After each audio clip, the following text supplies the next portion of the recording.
A graça e a paz do nosso Deus, amém? Eu tenho certeza que o Senhor está neste lugar. E você não veio aqui à toa esta noite. O Senhor quer falar com você esta noite. Quem está do seu lado, o Senhor vai falar contigo hoje. Eu queria convidar você a abrir a palavra do Senhor no livro de Isaías, no capítulo 40, versículos 29, 30 e 31. Isaías 40, 29, 30 e 31. Você pode permanecer sentado. Amém? A gente espera.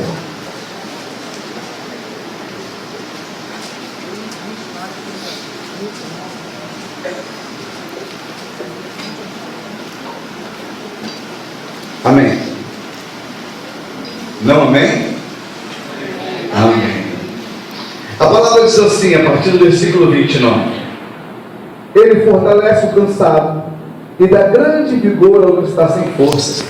Até os jovens se cansam e ficam exaustos, e os moços tropeçam e caem. Mas aqueles que esperam no Senhor renovam as suas forças, voam alto como águias, correm e não ficam exaustos, andam e não se cansam. Aleluia! A palavra é essa mesmo, aleluia! Louvado seja o nome do nosso Senhor. Eu estava pensando nesse texto e meu coração veio um desejo. Que bom seria se a gente não se cansasse. Não é verdade? A gente trabalha de segunda a sábado, cumpre a nossa rotina.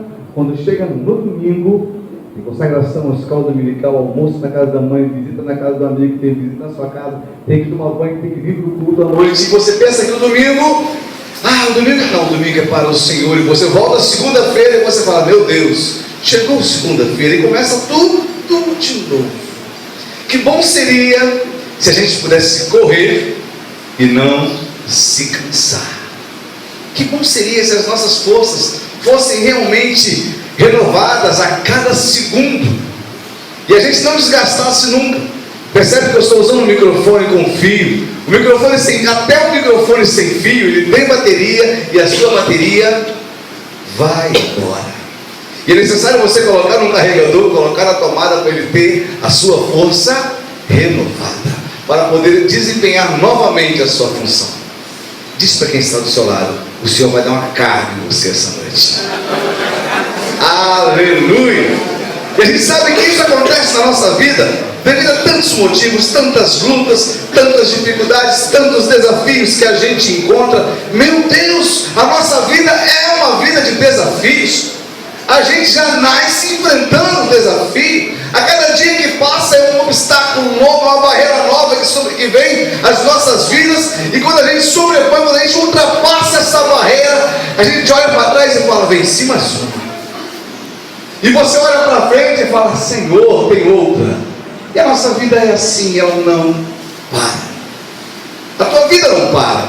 De manhã na classe dos jovens e juvenis, a gente aprendeu uma coisa fantástica. A gente estava falando sobre ser exemplo, ser imitadores de Cristo, e de repente o assunto foi por um outro lado, onde a gente sabe que a gente enfrenta dificuldades na nossa vida. A gente aprendeu com videogame, pastor. Que a gente sabe que quem já jogou videogame, que eu sei que a maioria já jogou, sabe que para você vencer uma fase, você tem que ir etapa por etapa e vencer todos os obstáculos. Se você chegar no finalzinho e esqueceu de um, você tem que voltar, senão você não conclui. Tem gente que está passando tanta luta, tanto problema, e fala, meu Deus, por que eu não venço? Você esqueceu alguma coisa naquilo que você está passando. De repente você tem que aprender alguma coisa e você deixou isso passar. E você vai chegar no final e você vai ouvir aquela famosa frase, jogue novamente. Comece de novo. E quando você aprende a vencer obstáculo por obstáculo, você vai chegar no final. E o que tem no final, jovens? A gente acha lá o chefão, na verdade. A gente estava falando sobre isso de manhã. Você gosta, né, Ulisses? A gente acha o chefão. Sabe que o chefão do seu videogame, filhão? É um espelho desse tamanho, você está de cara com você mesmo. O seu maior obstáculo é você. E você percebe que no final de todas essas lutas, de repente, seu maior obstáculo é o cansaço que há no teu coração, o cansaço que há na tua alma. Meu Deus, como que eu lutei para chegar até aqui? E ainda tem mais uma fase. E eu estava pensando, meu Deus, o que eu posso falar sobre renovo? Deus havia me dado uma palavra que está lá em Apocalipse 22, onde Dorcas leu todas as partes, menos a que eu ia pregar. E eu não sabia o que ela ia ler. Eu queria convidar você a ler a tua Bíblia, Apocalipse 22, versículos 1, 2. 1 e 2.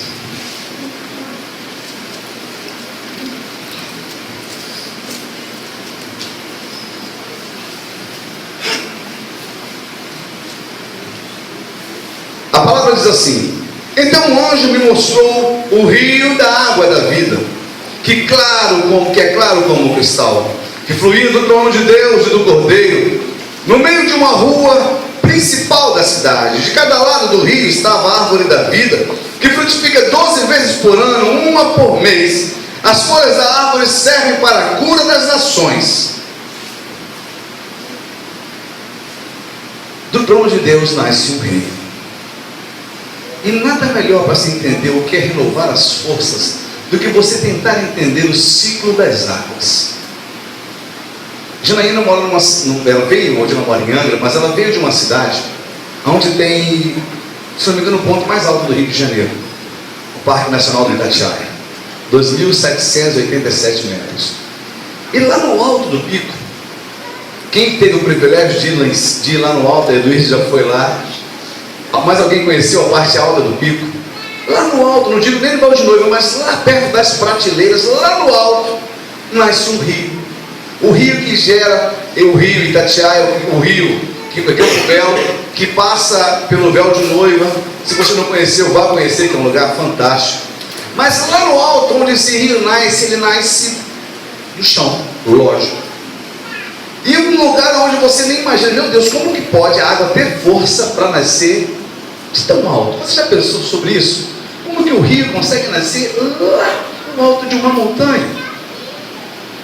O que precisa para isso acontecer? Não fui tão profundo nesse assunto, mas eu queria me atentar contigo que esse rio, quando ele nasce puro, mas ele não nasce com muita força. Ele apenas começa a brotar do chão ou gotejar das rochas, e ele vem pingo a pingo. Semelhantemente, quando você nasce, você não nasce um homem forte, uma mulher grande, forte. Você nasce dia a dia, suspiro após suspiro. Até os 6 meses, só o leite materno, senão você não aguenta. Mas você sabe que no início da sua jornada, você é tão frágil quanto um rio em uma nascente. E esse rio, ele começa a brotar da terra ou da rocha, e ele não começa a correr logo de cara, ele começa a crescer, ele começa a tomar forma. Lá no alto do parque tem um lago onde esse rio começa a se inchar. Quando ele percebe que ele já está bem cheio, não tem espaço para ele ali, ele começa aí sim a trilhar o seu caminho. E lá em cima, apesar de ser um lugar alto, é um lugar de planície também. Lá no alto tem um chapadão. Ele começa devagarzinho, vai trilhando o seu caminho. Uma hora ele encontra um obstáculo, ele não consegue ultrapassar, ele espera chegar mais força. Ele espera ele se encher. E quando ele está bem cheio, ele transpõe aquele obstáculo. Se for muito alto, ele contorna aquele obstáculo, mas ele não para por qualquer coisa. E ele continua trilhando o seu caminho. E você começa a perceber que a volta do rio, sem ele, imagine como seria aquele lugar sem aquele rio, sem a água para molhar aquela terra, para tratar aquela terra. E apesar de ser tão alto e o frio massacrar, lá conseguem nascer flores, plantas, e tem vida à sua volta. Tudo isso por causa de um rio. E de repente, quando ele vai chegando no final daquela planície, num lugar tão alto, quando ele começa a encontrar um momento de descida, ele enche o peito e fala: agora sim, eu vou começar a agir com força. Eu sou novo, minhas águas são limpas, são puras, tenho tanta coisa para fazer, tanto trabalho para executar, vou começar a correr o meu caminho. E ele começa a descer um pouco abaixo. Mas ele começa a se chocar com tanta coisa, mas nada consegue impedir o ímpeto da sua força, nada consegue impedir a sua vontade de correr e seguir o seu destino. Eu digo que você também é assim. Assim que você se dá por si, se toca, sabe quem você é, você começa a trilhar o seu caminho, você é jovem, cheio de força, a palavra diz: jovens, eu te chamei porque sois jovens. O Senhor te chamou porque você tem essa vontade, essa garra e essa força de trilhar o seu caminho.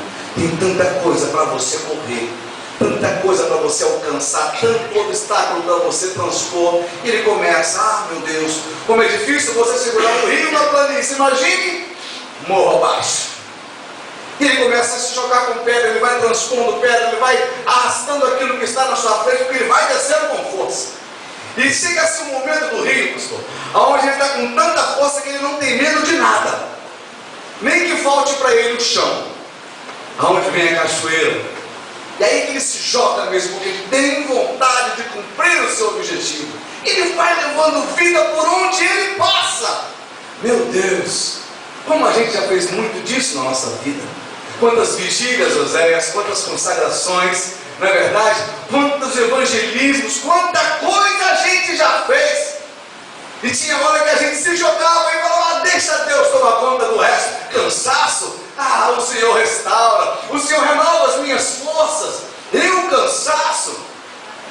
Em Itatiaia, quando eu trabalhava na Michelin, eu fazia turno de 8 horas. E existiam dias onde eu entrava à meia-noite, saía às 8 da manhã, já descia do ônibus na porta da igreja, dava aula na escola dominical, acabava a escola dominical, tinha ensaio do Ministério de Louvor, corria para casa, aí eu comia alguma coisa, tinha que brincar com Gabriela, depois de brincar com Gabriela, dormia de 4 até as 6, acordava, pegava, tomava um banho, corria para a igreja, participava do culto, de 7 às 9, 10 horas estava em casa, tomava um banho, comia uma coisa, 11 horas eu pegava um ônibus, eu tinha mais um turno de 8 horas. Como era gostoso fazer aquilo aos domingos, eu estava mortinho no trabalho.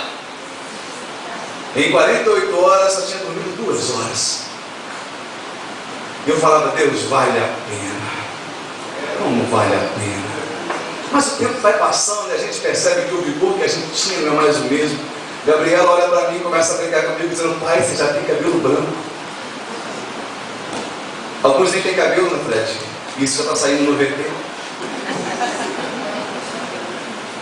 E a gente começa a perceber que a gente não é mais o mesmo. A gente começa a perceber que a gente não tem mais aquele pique de correr até do outro lado da rua e voltar e não estar cansado. Eita, o tempo passa. Diga para quem está do seu lado: o tempo passa. O vigor já não é mais o mesmo. Antigamente tinha esse pique para fazer tanta coisa, quando o rio estava descendo, dava vontade de fazer tanta coisa. Mas existem momentos em que acabam as descidas. E o rio vai entrar numa planície novamente. Aquela força, aquele vigor que o rio tinha, já não tem mais. As suas margens estão alargadas. Se você perceber, hoje você tem muito mais poder de abrangência do que você tinha muito tempo atrás. Seu conhecimento é muito maior do que quando você era novo. E você começa a pensar: se eu tivesse uma segunda chance, se eu pudesse voltar no alto da montanha, meu Deus, se eu pudesse. A tua força já não é mais a mesma, mas a tua visão, a tua abrangência hoje é maior. E você não deixa de trilhar o seu caminho. E você começa a perceber que a força que você tinha hoje, aquele ímpeto, aquela chegada que você tinha, que até espantava, que até espumava quando batia-se nas rochas, hoje se tornou calmaria. E você começa a trilhar no caminho. Que caminho é esse? As pessoas olham para você e algumas navegam sobre você porque usam você para fazer alguma coisa. Alguns olham para você e te tratam com desprezo porque as suas águas não são mais tão limpas como aquelas que estavam lá no alto do monte, nem tão desejáveis quanto eram no começo. Aí você começa a falar: meu Deus, eu era tão novo quando eu pregava, quando eu ministrava. Hoje eu vejo tanta gente boa e eu estou aqui no meu lugar. E as pessoas preferem ouvir outras do que ouvir você. E você de repente se sente um rio onde as pessoas olham para você e simplesmente acham que você não tem mais valor, onde tudo aquilo que é de impuro, eles olham assim, não vou falar com ninguém, não vou falar com aquele ali, não vai dar em nada mesmo, começa a jogar tanto lixo na vida de tanta gente, e você vai carregando, e você vai ouvindo, porque para correr hoje você não tem mais força, mas você consegue parar e escutar muita gente. As pessoas conseguem olhar para você e falar: olha, você tem mais experiência que eu preciso sentar com você e conversar. E alguns descarregam tanta coisa em você. Depois que descarregam, ficam aliviadas, seguem o seu caminho, mas você ainda traz consigo uma preocupação: meu Deus, elas têm tanta coisa para viver, eu vou começar a orar por elas, eu vou começar a pagar o preço por elas, eu vou começar a jejuar por elas.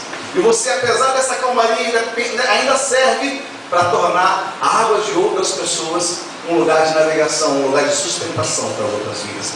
Você continua a seguir o seu caminho. Mas existe um ponto na vida do rio. A gente estava vendo essa semana a briga que está tendo entre Rio de Janeiro e São Paulo sobre as águas do Rio Paraíba. São Paulo quer desviar uma parte do Rio Paraíba para beber, para tratar. E o Rio de Janeiro já faz isso, tem medo de usarem lá e faltar para a gente aqui. E fica aquele pensamento: eles têm um rio tão grande, tão bom, que é o rio Tietê, e não fizeram, não cuidaram dele. O que vão fazer com mais um rio? E o Tietê, no meio de São Paulo, ao invés de ser um lugar de honra, para aquela cidade começa a ser um lugar de desonra, onde muitos olham e falam: que rio fedido, que rio mal visto. Eu entrar nessas águas, é ruim de eu beber destas águas. Mas muitos nunca foram a origem dele. Muitos nunca foram no começo do Tietê, onde as suas águas são limpas e são potáveis. De repente as pessoas olham isso. De repente você olha para você mesmo e fala: o que será que eu posso oferecer mais? Estou cansado, estou exausto, é tanto problema, é tanta luta, é tanta dor que eu estou enfrentando. O que será que eu posso oferecer? Não me resta mais outra coisa a não ser findar o meu castigo. E alguns chegam até a pedir a morte, dizendo: Senhor, não aguento mais tudo isso que está acontecendo. Eu preciso e eu prefiro que o Senhor me leve. Eu não sei se esse pensamento já passou pela sua vida, mas uma pessoa deprimida também pensa desta forma: não tenho forças, não aguento mais, não sei o que fazer. E de repente você começa a perceber que o final do rio é onde? No mar. E o rio chega sozinho, sem desejo das pessoas, ao mar, aonde ele vai se misturar com aquele monte de água e falar: aqui é o meu rio. Mas quando ele chega no mar, ele percebe que ele não chega sozinho, ele não é o único rio que chega naquele lugar. E ele sabe que todos os rios vão dar no mar. Tudo aquilo que era impuro, que você catou durante toda a sua vida, tudo aquilo que era sujeira, tudo aquilo que mudou a cor das suas águas, ela é depositada no mar. Meu querido, não adianta, não existe outro caminho que não seja um dia se encontrar com o mar, que nessa história, nessa ilustração, representa o Senhor. Não existe outro meio de você terminar a sua vida que seja um dia se encontrar com o Senhor. Mas eu digo para você que o encontro dessa história que o Senhor me deu não é um encontro de morte, aonde você vai chegar tão sujo, tão cansado, tão indesejado por tantas outras pessoas, no meio deste oceano, e o Senhor recebe você de braços abertos e fala: os que confiam no Senhor renovam as suas forças. E quando você se joga naquele mar, o Senhor te abraça, te envolve, começa a pegar tudo aquilo que era sujo, impuro de você. De repente o sol e o calor do Espírito Santo começam a aquecer essas águas, começam a movimentar esse mar e começa um processo de evaporação. Aí acontece a purificação. Aquilo que era sujo, aquilo que era impuro, aquilo que era imundo é depositado no fundo deste oceano. oceano, e você é tomado novamente para Deus. E você é tão... É a minha vez. Vou ficar aqui. E o Senhor olha para você e te diz: você confia em mim? Quantos confiam no Senhor? Amém. E você diz para ele: eu confio no Senhor. Ele falou: eu disse que os que confiam terão suas forças renovadas.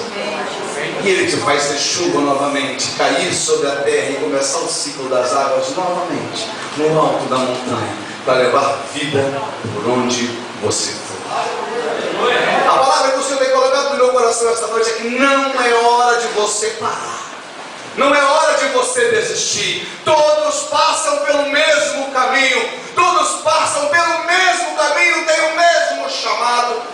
O Senhor não te chamou para ficar parado como poça na beira do caminho. O Senhor te chamou para levar vida por onde você andar, por onde você for.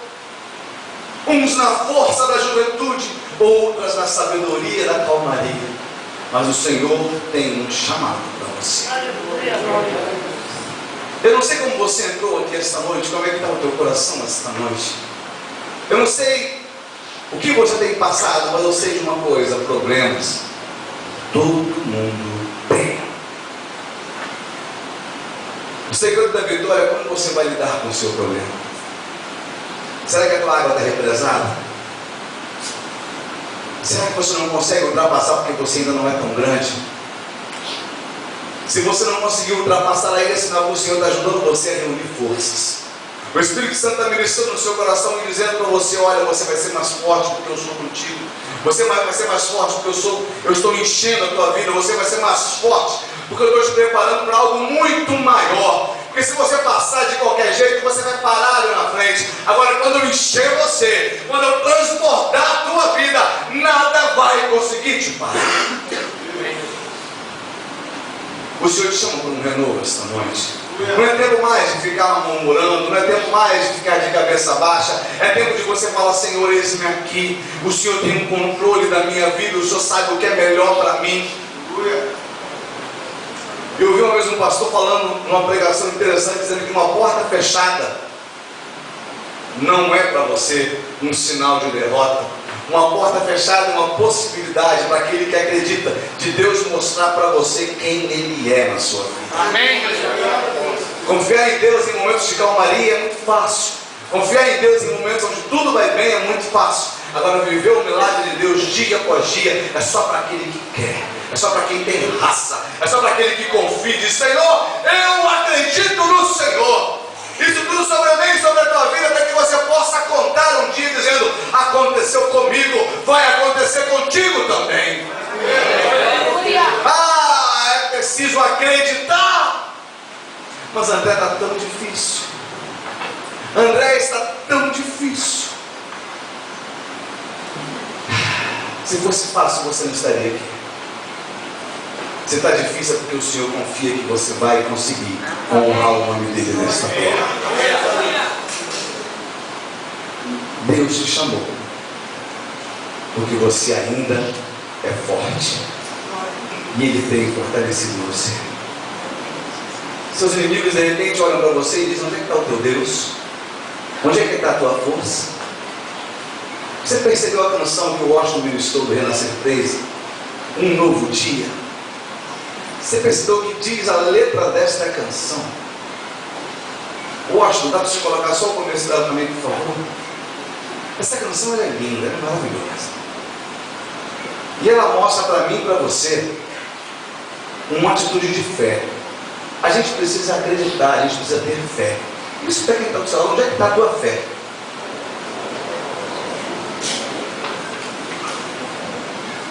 Onde é que está a tua fé? Às vezes a nossa fé ela fica escondida num lugar onde a gente nem mesmo encontra. Quando um novo dia começa e ninguém vê, mas à meia-noite tudo já mudou. O findar de um dia e o início de um outro dia é igual. Agora, o que nós temos que aprender com isso é que a visão que o nosso coração tem que ter do findar de um dia e de nascer de outro dia são as atitudes que a gente vai ter com a nossa vida, com o nosso falar. Quando eu sei que já é um novo dia, é porque já passou da meia-noite. O sol não está brilhando, o sol ainda não chegou, mas já é um novo dia. Quando a gente fala a respeito de ter fé, a gente fala a respeito de gerar um milagre. A gente precisa acreditar e ter esse milagre gerado no nosso coração. Eu tenho certeza que quando eu falo de renovar as forças, tem gente falando: meu Deus, eu não consigo mais lutar, eu não consigo mais me colocar de pé.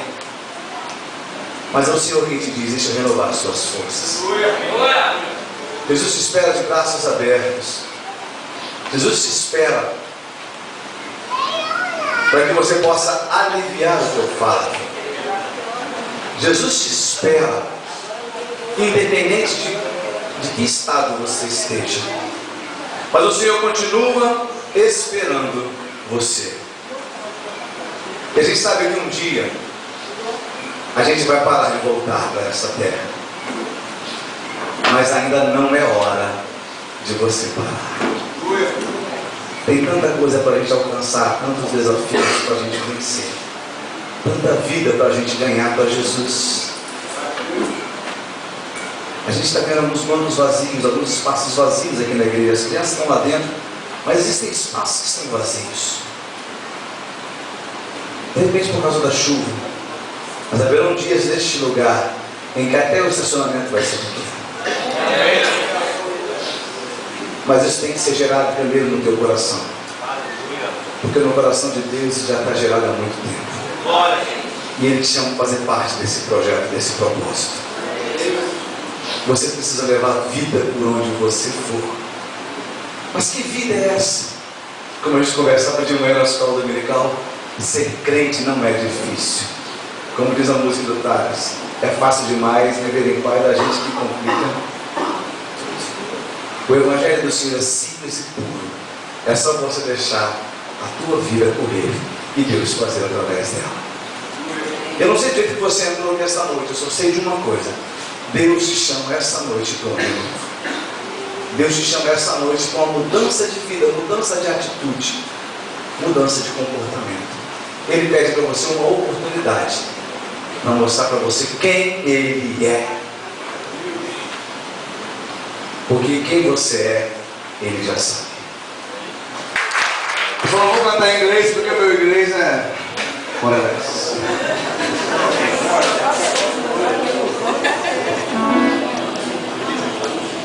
Aleluia! Vamos celebrar o Senhor, queridos. Quem não sabe,